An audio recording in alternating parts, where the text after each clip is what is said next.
గౌరవనీయులు ముఖ్యమంత్రి వర్యులు శ్రీ రేవంత్ రెడ్డి గారు, గౌరవనీయులు శాసన మండలి చైర్మన్ శ్రీ గుత్తా సుఖేందర్ రెడ్డి గారు, గౌరవనీయులు స్పీకర్ శ్రీ గడ్డం ప్రసాద్ కుమార్ గారు, గౌరవ మంత్రివర్యులు, గౌరవ ప్రభుత్వ సలహాదారులు, గౌరవ శాసన మండలి సభ్యులు, శాసనసభ సభ్యులు, అధికారులు, మీడియా మిత్రులు, ఈ కార్యక్రమానికి విచ్చేసిన అశేష ప్రజానీకం మీ అందరికీ స్వాగతం, సుస్వాగతం.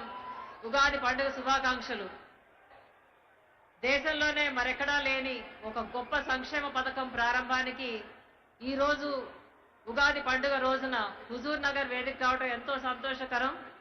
రాష్ట్రంలోని 90,42,000 రేషన్ కార్డుల్లో గల 2,85,00,000 మందికి ఈ రోజు నుండి సన్న బియ్యం రేషన్ షాపుల ద్వారా అందించే కార్యక్రమం మన గౌరవ ముఖ్యమంత్రి వర్యులు, మంత్రివర్యుల చేతుల మీదుగా ప్రారంభించుకోవడం ఒక గొప్ప విషయం.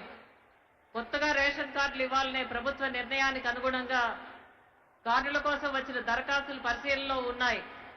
పరిశీలన పూర్తయిన తర్వాత దాదాపు 10 లక్షల కొత్త కార్డులు, 30 లక్షల మంది కొత్త సభ్యులతో రాష్ట్రంలో మొత్తం 1 కోటి రేషన్ కార్డుల్లోని 3 కోట్ల పైగా సభ్యులకు సన్నబియ్యం అందించడం జరుగుతుంది. పేదవారికి నాణ్యమైన సన్నబియ్యం అందాలని, వారి జీవన ప్రమాణాలు మెరుగుపడాలని తెలంగాణ ప్రభుత్వం గత కొద్ది నెలలుగా పకడ్బందీ ప్రణాళికలతో ముందుకు సాగుతుంది.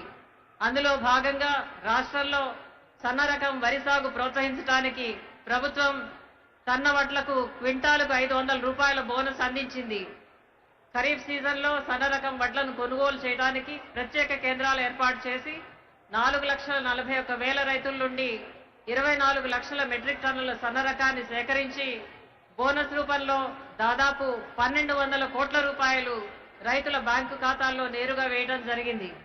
ఇలా సేకరించిన సన్న రకాలను గౌరవ ముఖ్యమంత్రి వర్యులు ఇక్కడ ప్రారంభించిన ఈ పథకం ఈ నెల నుండే రాష్ట్రంలోని అన్ని రేషన్ షాపుల ద్వారా పంపిణీ కోసం చర్యలు తీసుకోవడం జరుగుతుంది.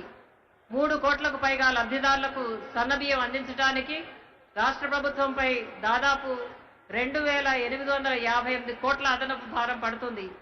ఈ పథకం అమల్లో ఎంతో శ్రద్ధ వహించిన గౌరవ పౌర శాఖ మార్చులు శ్రీ ఉత్తమ్ కుమార్ రెడ్డి గారికి ప్రత్యేక ధన్యవాదాలు, శుభాకాంక్షలు సార్.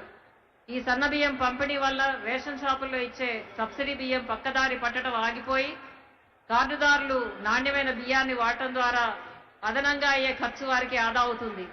లబ్ధిదారులు అందరూ సన్న బియ్యాన్ని సద్వినియోగం చేసుకోవాలని కోరుతూ అందరికీ మరొకసారి ఉగాది శుభాకాంక్షలు. జై హింద్.